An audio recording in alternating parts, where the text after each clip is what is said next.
ओम परमात्मने नमः। तमोगुण का स्वरूप और उसके बांधने का प्रकार क्या है, इसको आगे के श्लोक में बताते हैं। तमस्त्वज्ञा नजम विद्धे मोहनम सर्वदेहिनाम प्रमादालस्य निद्राभिस्तन्ने वध्नाति।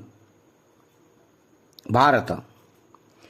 तो तमस्त्वज्ञानजम विद्धे मोहनम सर्वदेहिनाम, सत्वगुण और रजोगुण इन दोनों से तमोगुण को अत्यंत निकृष्ट बताने के लिए यहाँ तो पद का प्रयोग हुआ है।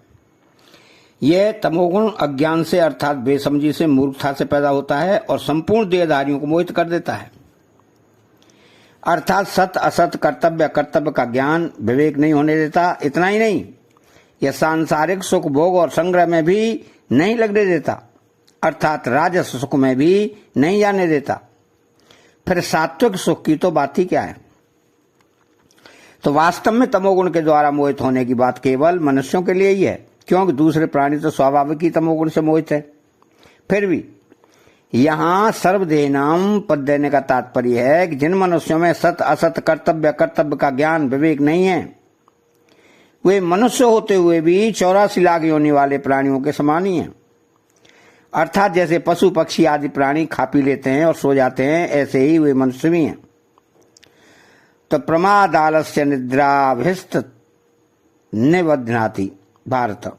यह संपूर्ण तमोगुण प्रमाद, आलस्य और निद्रा के द्वारा संपूर्ण देहधारियों को बांध देता है।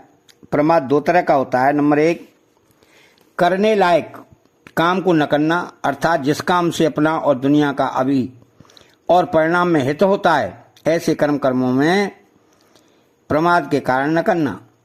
और नंबर 2, न करने लायक काम को करना, अर्थात जिस काम से अपना और दुनिया का अभी और परिणाम भी अहित होता है, ऐसे कर्मों को करना। न करने लायक काम भी दो तरह के होते हैं। नंबर 1, व्यर्थ खर्च करना, अर्थात बीड़ी सिगरेट भांग गांजा आदि पीने में और नाटक सिनेमा खेल आदि देखने में धन खर्च करना।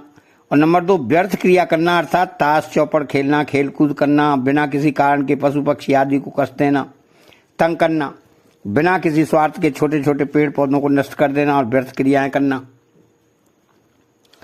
तो आलस्य भी दो प्रकार का होता है। नंबर 1, सोते रहना, निकम्मे बैठे रहना, आवश्यक काम न करना और ऐसा विचार रखना कि फिर कर लेंगे, अभी तो बैठे हैं।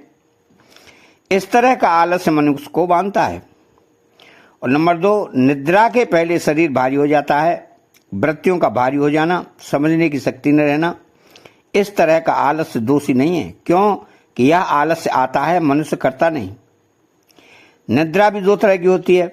आवश्यक निद्रा, जो निद्रा शरीर के स्वास्थ्य के लिए नियमित रूप से ली जाती है और जिससे शरीर में हल्कापन आता है, तो वृत्तियां स्वच्छ होती हैं, बुद्धि को विश्राम मिलता है। ऐसी आवश्यक निद्रा त्याज्य और दोषी नहीं है। भगवान ने भी ऐसी नियमित निद्रा को दोषी नहीं माना है, प्रत्युत योग साधन में सहायक माना है। तो युक्त स्वप्नावबोधस्य और अनावश्यक निद्रा, जो निद्रा के लिए ली जाती है, जिससे बेहोशी ज्यादा आती है, नींद से उठने पर भी शरीर भारी रहता है, वृत्तियां भारी रहती हैं, पुरानी स्मृति नहीं होती, ऐसी अनावश्यक निद्रा त्याज्य और दोषी है।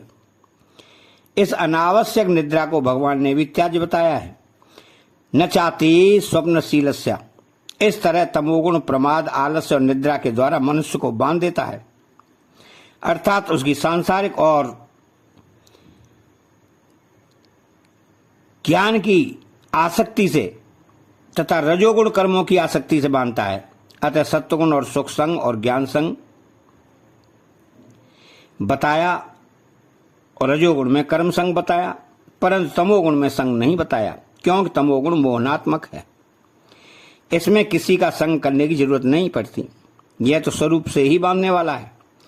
तात्पर्य यह हुआ कि सत्वगुण और रजोगुण तो संग सुखासक्ति से बांधते हैं, पर तमोगुण स्वरूप से ही बांधने वाला है। अगर सुख की आसक्ति न हो और ज्ञान का अभिमान न हो, तो सुख और ज्ञान बांधने वाले नहीं होते, प्रत्युत गुणातीत करने वाले होते हैं। ऐसे ही कर्म और कर्म फल में आसक्ति न हो, तो वह कर्म परमात्मा तत्व की प्राप्ति कराने वाला होता है। उपर्युक्त तीनों गुण प्रकृति के कार्य हैं, और जीव स्वयं प्रकृति और उसके कार्य गुणों से सर्वदा रहित है। तो गुणों के साथ संबंध जोड़ने के कारण ही वह स्वयं निर्लिप्त गुणातीत होता हुआ भी गुणों के द्वारा बन जाता है। अतः अपने वास्तविक स्वरूप का लक्ष्य रखने से ही साधक गुणों के बंधन से छूट जाता है। अतः चैनल को सब्सक्राइब करें, बेल आइकन घंटी को दबाएं और कमेंट बॉक्स में जय श्री कृष्णा लिखें। बोलो जय श्री कृष्णा।